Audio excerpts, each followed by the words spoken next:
Hello, namaste, and welcome back to our channel Itihas, where we talk about people of the past and interesting historical events. Do subscribe to our channel and join us in this journey as we unravel the pages of history. This is part 2 of Anglo Nepal War, and if you haven't watched part 1 yet, the links are in the description below. Moving into the topic, the Anglo Nepal War was a series of battles, and the British tried to attack Nepal from a number of different places.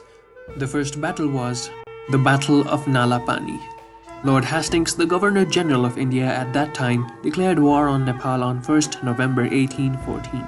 10 days before the declaration of war, General Gillespie entered Dehradun with above 3,500 soldiers and 11 cannons. Balbhadra Kunwar, who was in charge of the fort of Kalanga, had only 600 people with him, including women and children. Fighting broke out between the English and Nepalese troops, but the British were unsuccessful and returned to Dehradun. Another battle was fought on 31st October 1814, in which Gillespie was killed. The Nepalese troops hurled stones and logs of wood upon the enemy against a shower of bullets. Later, General Maubey, who succeeded Gillespie, cut off the sources of water supply to the fort of Kalanga. With no drop of water to drink, a lot of Nepalese troops died inside the fort.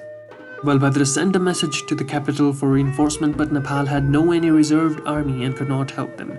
With only 70 survivors remaining and no hope of surviving, they opened the gates and came out of the fort and ran towards a stream nearby on 30th November 1814. The British were surprised to see this. After they had quenched their thirst, the brave Balbhadra said to the Britishers, "Go and occupy the fort. We have deserted it." When the British troop entered the fort, they found there nothing but corpses. In this way, fighting for 39 days, the Nepalese troops went away but did not surrender before the British troops. The British left an inscription on the stone as a tribute of respect to our gallant adversary, Balbhadra Singh, and his brave courthouse. This inscription still sings the glory of Bir Balbhadra and his soldiers. Next, we have the Battle of Jaithak. Jaspal Thapa and Ranachar Singh Thapa were in charge of the defense of Jaithak. The British troops had to suffer humiliation at the hands of the Nepalese troops in the Battle of Kalanga, and they marched towards Jaithak. The Nepalese troops had a total strength of 2,200 persons, including women and children. They were attacked from two sides by 6,000 soldiers of British troops on 25th December 1814 AD. The British troops were armed with guns, whereas the Nepalese had kukris in their hands. The British troops suffered heavy loss in the battle. They, along with the Marathas under the command of General Martindale, unsuccessfully attacked Jaithak 3 times. The next battle is the Battle of Parsa. General Morley's troops advanced to attack Kathmandu from Hetauda. For this, he divided his troops into 3 groups. He sent one from the right, the another from the left, and the third unit was commanded by Morley himself. All the units advanced towards Kathmandu. On the other side, the Nepali troops were commanded by Ranabir Singh Thapa, who stayed at Makwanpur. All of a sudden, the Nepali captain Sarbaju Rana and Samsher Rana attacked upon the British troops in Parsa and Samanpur. The British had never thought that the attack would be so quick and sudden. The British commander was killed and his troops ran away. General Morley himself fled. From the attack, much arms and ammunition fell into the hands of the Nepali troops. The next battle was the Battle of Jitgarh.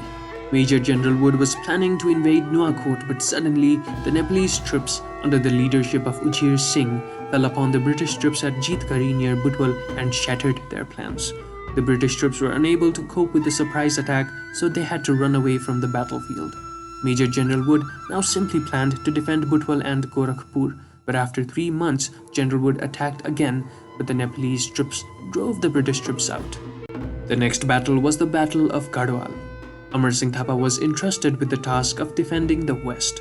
A regiment of 6,000 British troops made a surprise attack upon 500 Nepalese troops and captured Nalagarh and Ramgarh. Amar Singh Thapa took the offensive and stationed his troops at Garhwal. And after a fierce battle, the British troops were defeated and they fled. General Ochterlony wrote to Hastings for reinforcements, but even with reinforcements, every attack of Ochterlony was repulsed. Amar Singh Thapa showed uncommon bravery in this battle. At the same time, another battle was taking place, and it was the Battle of Deuthal. The 70-year-old Bhakti Thapa was in charge of the defense of Deuthal and Suryagraha, But the nearby Malaun fort was not safe and Deuthal was surrounded by British troops. In such a situation, leaving his small child in the care of Amar Singh Thapa, he went into battle. The British troops were killing the Nepalese troops with guns and cannons, but with no fear in his eyes, Bhakti Thapa marched forward with a naked sword, beheading the enemies. But the gallant was shot by a bullet in his thigh and he fell. Surprised to see the bravery of the Bhakti Thapa, the British troops saluted his corpse even though he was their enemy. The Second Battle of Malaun and Jaithak cut the Nepalese lines of communication between central Nepal and the far west. It also sealed the fate of Kaji Amar Singh Thapa at Malaun and Ranajit Singh at Jaithak. At Malaun, Major General Akhtar Loni had moved with extreme care, summoning reinforcements and heavy guns from Delhi. His total attack force consisted of over 10,000 well-equipped men with heavy cannon. After a series of carefully planned and executed moves, he succeeded in establishing a position on the crest of Deuthal, not even over 1,000 yards from Kaji Amar Singh Thapa's main fort at Malaun. The British superiority in number made it inevitable that they would be able to establish themselves and their heavy guns on a vantage point within the range of Ranajit Singh's fortifications sooner or later. Both Kaji Amar Singh Thapa and Ranajit Singh Thapa were thus hemmed in and looking down the barrels of British guns when Bamsahar's letter arrived announcing the fall of Almora. Although the old commander was still reluctant to surrender, Kaji Amar Singh Thapa at last saw the hopelessness of the situation and, compelled by circumstances and the British guns, surrendered with honor for both himself and Ranajit Singh, and thus the Nepalese position in the far west lost control to the British on 5th May 1815. The first campaign of the British came to an end after they took control over the far west. For the second campaign, the British were ready to negotiate peace terms. The Nepal government also, without the knowledge and consent of Amar Singh Thapa, proposed a treaty. Actually, the treaty was in favor of the British, and according to the terms of the treaty, Nepal had to suffer a great loss of her territory. When Amar Singh Thapa heard this, he sent a letter to Kathmandu protesting the proposed treaty. The treaty was rejected when it was put before the meeting of the countries. The British had given a 15-day ultimatum to Nepal to ratify a treaty on 28 November, but the points of the treaty were very difficult for the Nepalese to ratify quickly.